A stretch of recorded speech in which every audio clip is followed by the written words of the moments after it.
Believe it or not, there's something that some of you do, and that thing is people pleasing. People pleasing is something that will get you in trouble. And here's why. Hey everyone, I'm Linda Foinding. I'm an Ivy League certified leadership and performance coach. And today I want to talk about something that has been very hard for me to talk about because it has plagued my life growing up as a woman of color from an immigrant background. And that is people pleasing. What is people pleasing, you ask? I would describe people pleasing as doing and acting in a way where others feel comfortable, even if it's at your detriment.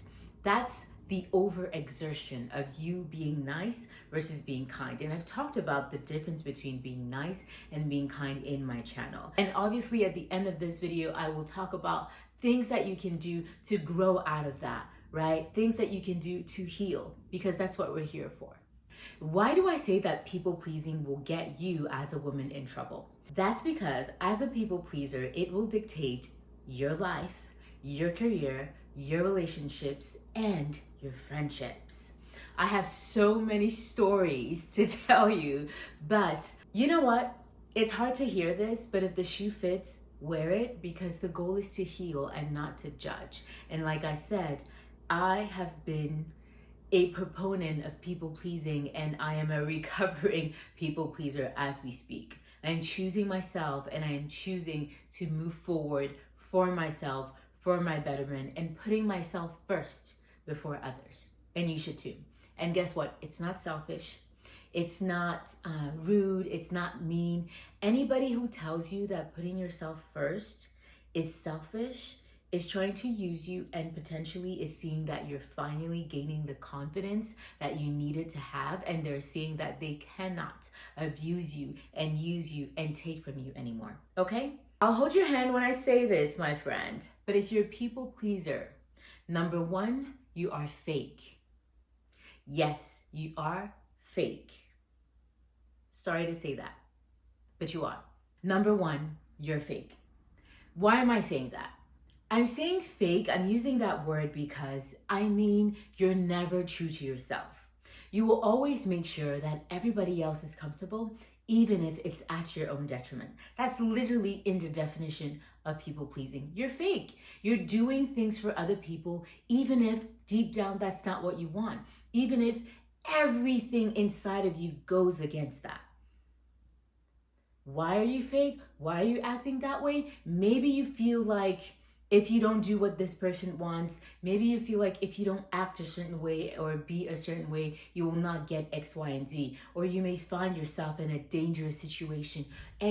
So many things, right? Remember that I'm not blaming anyone. I'm not blaming you, because I am also working on myself, and I'm also working on stopping this people-pleasing tendencies that were ingrained in us from a young age, right? And when I say that, I mean they tell you to be a good girl, to be a nice girl, to not make waves, to serve everybody before serving yourself, to say, they tell you that, oh, it's not ladylike to speak with it's not ladylike to debate your opinions, right? All these little things that society tries to put in you as you grow up. And then you wonder why you wake up, you're sitting in a boardroom, you can't speak up. Even if you know that your idea is better than the idea of the person next to you. Even if you know that your idea might save the company, right? Number two, if you're a people pleaser, you're prone to telling lies. You're prone to lying. Why? Because you feel like lying may be the only way to get out of the situation that you're in. You're going to lie in order to make somebody else happy, right? You're going to fake it, like I mentioned. You're going to pretend. You're going to tell lies. You're going to act as if in order to make somebody else happy.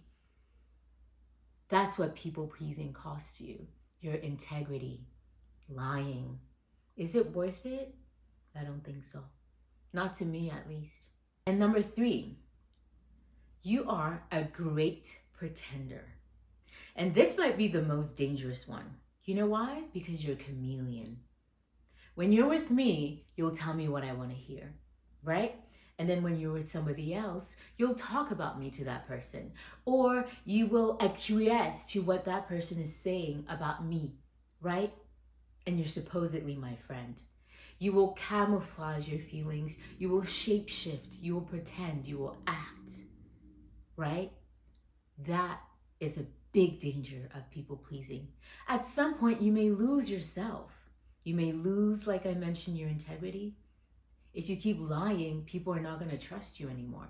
Or people will keep taking from you because they know you'll keep giving. And finally, number 4, you're dangerous to be around because of your efforts to be loyal to everyone. At some point, because you want to make everybody else comfortable, you will falter, you will make a mistake, you will hurt other people in the process. You may even hurt yourself to start with.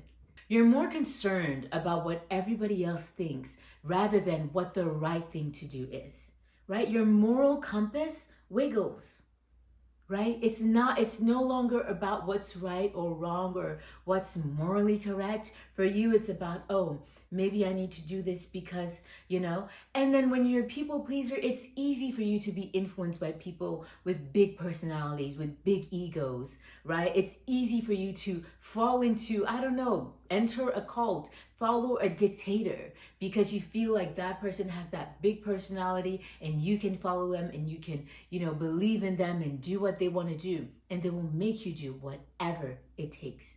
It's very dangerous, guys. It's no longer about, oh, you're a people pleaser. Stop being a people pleaser. Become a bad bitch and become X, Y, and Z. No. Being a people pleaser can cost you your life. It's very dangerous. And there's a reason why I'm sitting here in this way to tell you this. I'm not trying to alarm anybody, but I will caution you. And obviously at the end of this video, I will talk about things that you can do to grow out of that, right? Things that you can do to heal, because that's what we're here for. And most importantly, if you're a people pleaser and you're working in a group, it's very hard for people to know what you really think. So we don't really know your opinion. We don't know what you value. We don't really know much about you, right? Because you spend your time trying to make everybody else comfortable. It's very hard for us to continue something in a group and move together because we're not sure. You're that kind of person who will move with the wind. If the wind is stronger that way, then you'll go. Or if it's stronger that way, then you'll go. It's like you have no loyalty, you have no integrity. You are just, wishy-washy. Like, that's so... Nah, girl, do better. Honestly. All right, and now on to the solutions, right? We've ranted enough. Let's talk about the solutions. First of all, you need to know that you need to view people pleasing as a disease that needs to be taken out at the root, right? The goal here is to heal. And there are many things that you can do to start identifying and being aware of these people-pleasing tendencies so that you can heal and move forward and really look inwards instead of looking towards other people anymore. Not my camera turning off. Oh my gosh, sorry about that. All right, so we've talked a lot about all of the dangers of people pleasing. And now I want to talk about the solutions, right? I was saying that you need to view people pleasing as a disease that needs to be taken out at the root. It needs to be something that you want to throw. I had to change settings really quickly because my iPhone actually died and I really wanted to finish recording this video before the sun went down. So as I was saying, right, people pleasing is something that we really need to address as early as possible. And one thing that I want to say is that you're not responsible for your wounding, right? You're not responsible for the things that happened to you as a child, but you're definitely responsible for your healing as an adult. And you are definitely responsible for taking accountability as an adult, as a grown woman. And everybody has stuff that they need to heal from. And for women, I strongly believe that people pleasing is a huge one, right? And, one thing that I've realized growing up and that I've identified really is that by society standards, a good girl or a good woman, right, is one who compromises, right? She undermines herself, her needs, her desires, her career, her wants, her integrity, her ambition, her light for everybody else, for her family, for her partner, right? And that is just so, it's not fair, but this is the patriarchal society that we live in. But what can you do about it now? And that's what I want to talk about. Okay, so now onto some journal prompts. I promised you that I would give you some things that have helped me as I'm moving through this situation, right? The first journal prompt is pretty simple. Just 4 words. How do I feel? And what do I mean by that?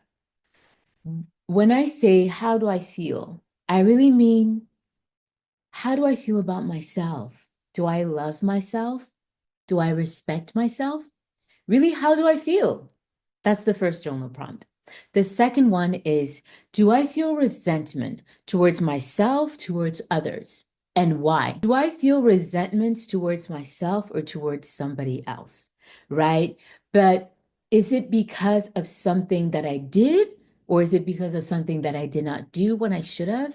Right? And what what role did I play in finding myself in the circumstances that I currently find myself in? Right? I was talking earlier about that situation, right? Where, you know, I when after it happened, I went home and I ranted about it to my siblings for weeks, right? For almost a month. And I felt resentful. And then I realized, who am I feeling resentful towards? Right? Like, whose fault is this? Because, like, why am I still feeling this way?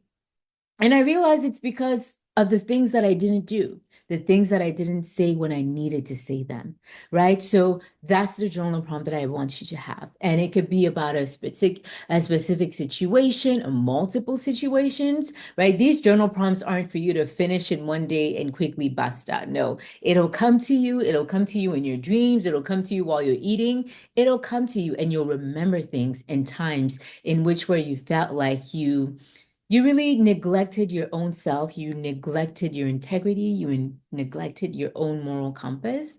And I want you to really be, I want you to be gentle with yourself, right? This is not about blaming yourself. This is not about being mean to each other. I want you to be gentle with yourself, be truthful with yourself. Nobody else is going to read this but you, right? This is about you being honest with yourself, maybe for the first time in your life. Who knows?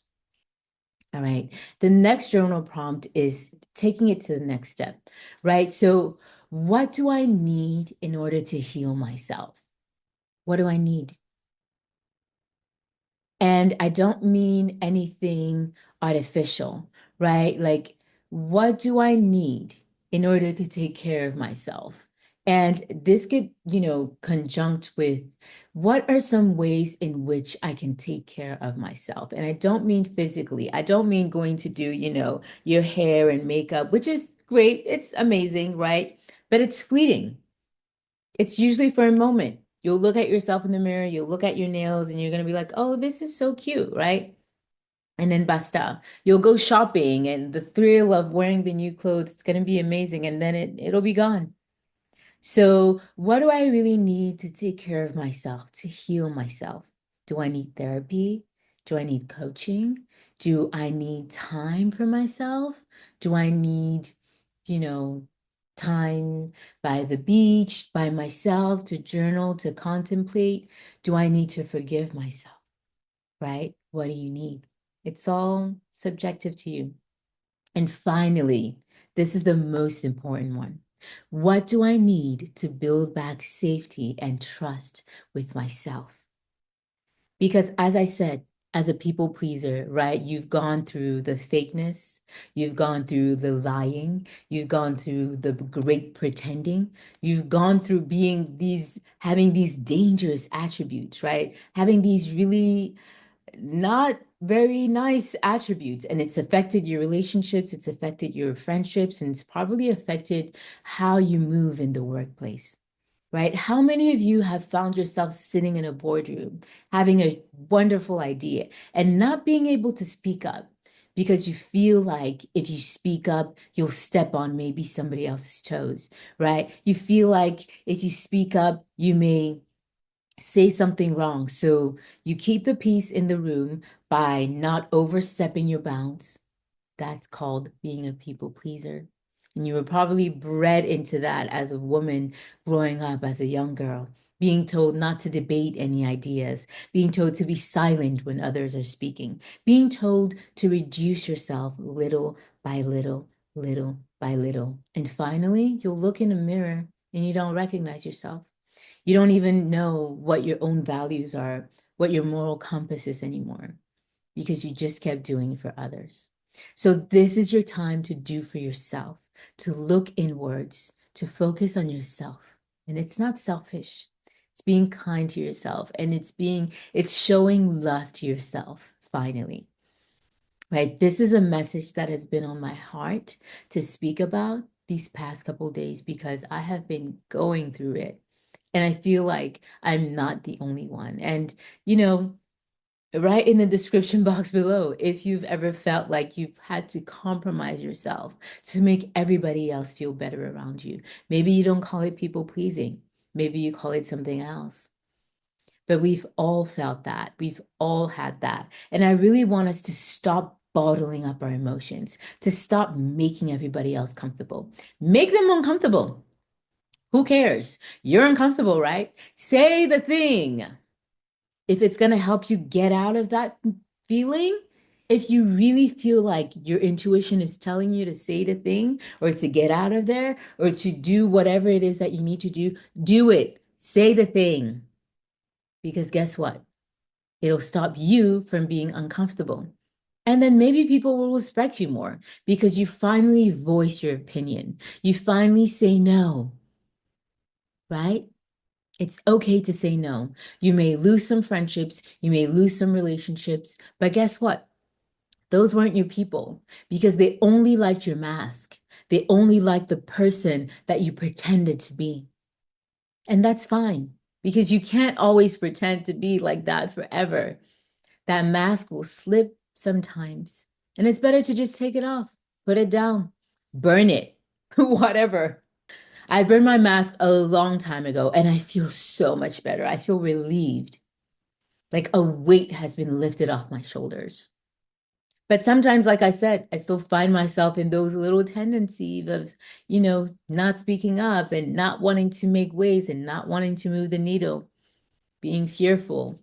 But hey, it's baby steps, it's step by step, right? And that's what we're here to do together. All right, here's the bonus story time since you stayed till the end. Guess what?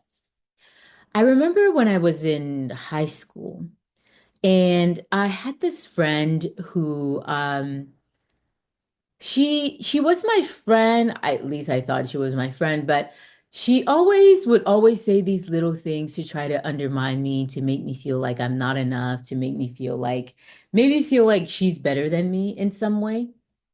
And I knew deep down that there was, something there. And I really didn't look too much into it because for me, I was focusing on my studies, I was focusing on my family, I was just focusing on myself, to be honest. I saw these things and I ignored them, right? And I felt like I was being a friend by not bringing things up because I didn't want to make her feel comfortable by letting her know the things that she was saying that were making me feel uncomfortable. You hear that? I didn't bring it up because I didn't want to make her feel uncomfortable, even though the things she was doing and saying were making me feel uncomfortable. Guys, it was deeply ingrained. I was like 15, 16, and it's like there was really nothing that I should have been scared of. Because if anything, she was always trying to, be in the group with me, always trying to stick around and be like, oh yeah, she's Linda's friend. Always when it made her look good, right? And if there was ever a time that people were against me, she would hop on that bandwagon and be like, "Oh yeah, and you also did that." Or if somebody would pick on me, she wouldn't support me. If anything, she would laugh at those things. And I always thought, okay, I know she's dealing with a lot, and I understand. You want to be the cool girl, you want to feel like, you are better than me. But the fact that everybody saw me as the cool girl, as somebody who they wanted to be next to, is the reason why you still stuck around, even though deep down you didn't like me, right?